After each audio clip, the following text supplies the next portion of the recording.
Almost a quarter of the world's 7 billion people are living in countries highly vulnerable to food crises.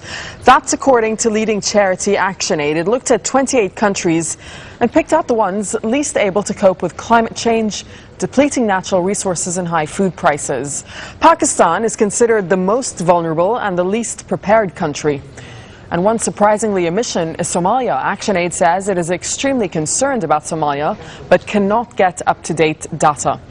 Ethiopia, Zambia and Kenya are also ranked amongst the 10 most vulnerable countries, but the report also identifies them as 3 countries most ready to deal with future changes.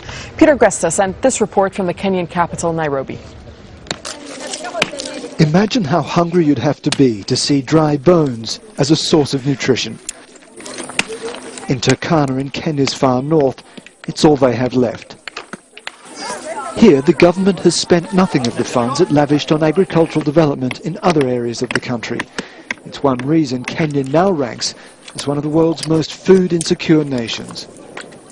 Across Africa, most farming is by hand on tiny, overworked plots. Even in the naturally fertile Rwanda, farmers struggle to survive. Now, a joint report from the UN's 3 big food and agriculture agencies argues that volatile global food prices has made crucial investments all but impossible. It is, says the FAO, a modern problem. From 2007 onwards, we start to see an incredible fluctuation and volatility of market price, which really push the poorest to the edge and often really put the most vulnerable people in higher difficulties and create a lot of instability in the area.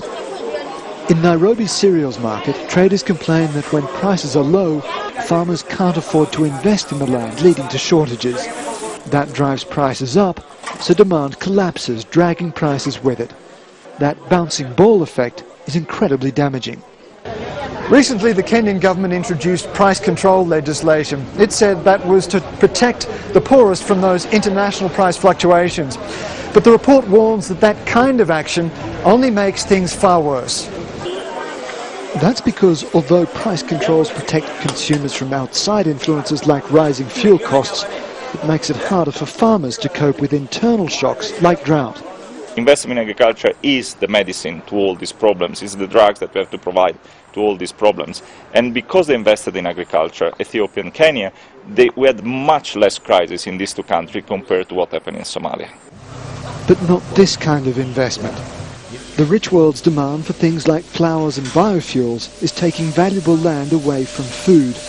Combined with unstable prices, it means an agricultural system that leaves a quarter of the world still hungry.